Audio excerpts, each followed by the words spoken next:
माननीय मुख्यमंत्री महोदयाशी चर्चा केल्यानंतर मी लगेच त्या घटनास्थळी गेलो आणि घटनास्थळाची पाहणी केल्यानंतर असं लक्षात आलं की ज्या ठिकाणी ग्राउंड फ्लोअरवर मुली झोपत होत्या त्या ठिकाणी खूप मोठ्या प्रमाणामध्ये लाकडांचा साठा होता आणि त्या खिडकीच्या बाजूला भिंतीच्या जवळ विटा ठेवण्यात आले होते। त्यामुळे तो सर्प त्या जे लाकडांचा साठा जलाऊ लाकडांचा साठा होता तिथून विटांच्या माध्यमातून खिडकीतून आत शिरला आणि जो स्नेक होता ते स्नेकची देखील मी पाहणी केली। तो इंडियन क्रेट नावाचा स्नेक होता ज्याला मण्यार म्हणतो। तो जेव्हा चावतो तेव्हा फक्त जणू काही मुंगी चावलेली अशा पद्धतीचा फक्त पेन होतो। त्यामुळे जेव्हा सर्पाने त्या पहिल्या मुलीला दंश केलं, नंतर दुसरीला केलं, तिसरीला केलं, चौथीला केलं, पाचवीला केलं, तोपर्यंत कोणाला कळलंच नाही कारण की जणू काही डास चावलेला अशा पद्धतीचं त्याच्यातून फील होतो। नंतर एक मुलीला तिची वारंवार तिला चावत असल्यामुळे तिची झोप उघडली आणि ती जोराने जेव्हा ओरडली तेव्हा सर्व विद्यार्थी जागे झाले, परंतु 3 मुलींचा त्यात मृत्यू झाला। एक मुलीला काल दीपिका नावाच्या मडावी नावाच्या मुलीला एअरलिफ्ट करून नागपूरला शिफ्ट केलं आणि एक मुलगी सध्या गडचिरोलीला ऍडमिट आहे, तिला शिफ्ट करणं शक्य नाही। ती सध्या स्टेबल आहे, परंतु तिचं ट्रीटमेंटसाठी आपण सर्व पद्धतीचा प्रयत्न करत आहोत।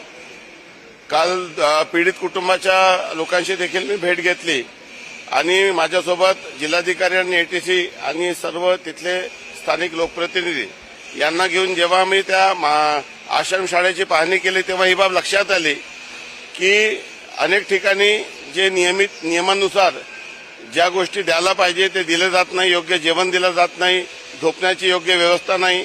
अधिकारी फक्त त्या ठिकाणी जातात आणि फक्त नोंदी घेऊन येतात। हे कुठल्याही परिस्थितीत सहन केला जाणार नाही। काल रात्रीच माननीय मुख्यमंत्री महोदयाशी या संदर्भात चर्चा झाली।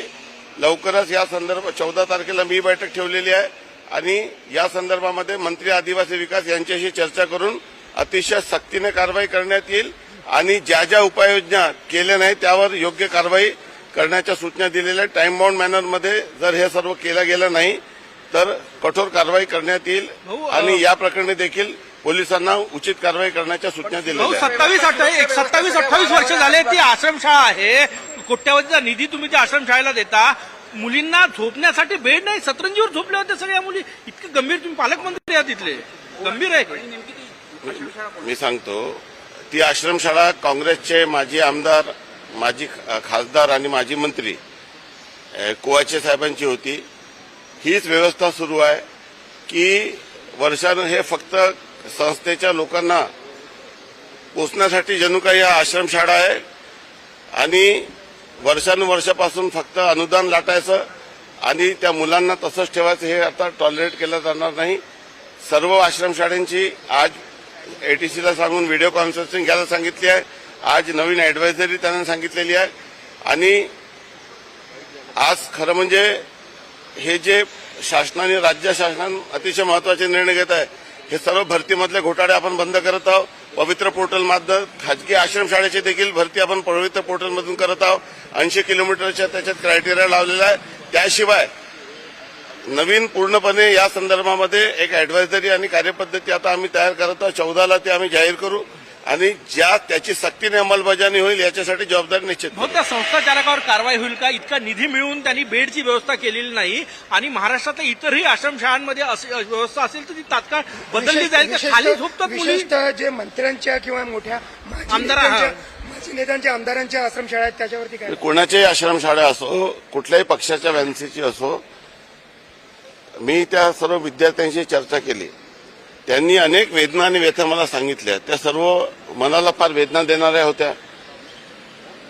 आता नेमकं ते विद्यार्थ्यांना मिळणारं अनुदान किती त्यांच्यावर खर्च होतो, किती संस्था चालक लाटतात, त्यासोबतच ओव्हरऑलच या घटनेमुळे जेव्हा तिथली परिस्थिती पाहिली तेव्हा असं लक्षात आलं की ते गादी होत्या त्यांच्याकडे, पण ते पाऊस आल्यामुळे त्या विद्यार्थ्यांनी त्या गादी येऊन त्या ठिकाणी मूळ प्रश्न आला की ग्राउंड फ्लोअरवर वन क्षेत्रामध्ये अशा पद्धतीने मुलांना ठेवता येत नाही।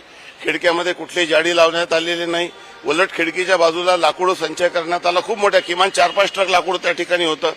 भिंतीला लागून विटा ठेवण्यात आला, हा निग्लिजन्स आहे। अधीक्षका त्या ठिकाणी नव्हती, मुख्याध्यापक गायब होते, विद्यार्थ्यांची संख्या देखील नव्हती।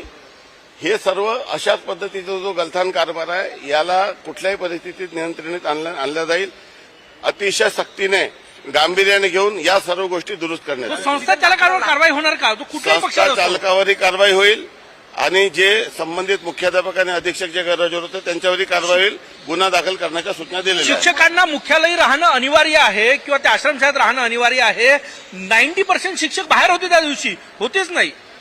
मी आपल्याला सांगितलं की ही बाब सत्य आहे की अटेंडन्स देखील राहत नाही. मी कुठली बाब लपत नाही आणि जे घटना आहे ते मी पूर्णपणे सत्य सांगत आहे.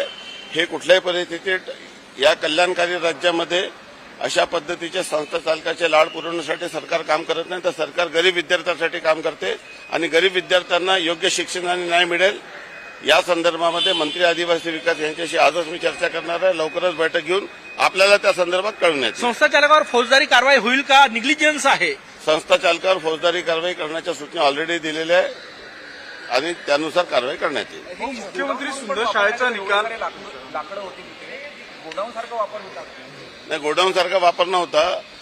जे जलाऊ लाकडं होते शाळेसाठी लागण्यात ते इतक्या मोठ्या संख्येने त्या ठिकाणी ठेवण्यात आले होते, त्याची गरज नव्हती.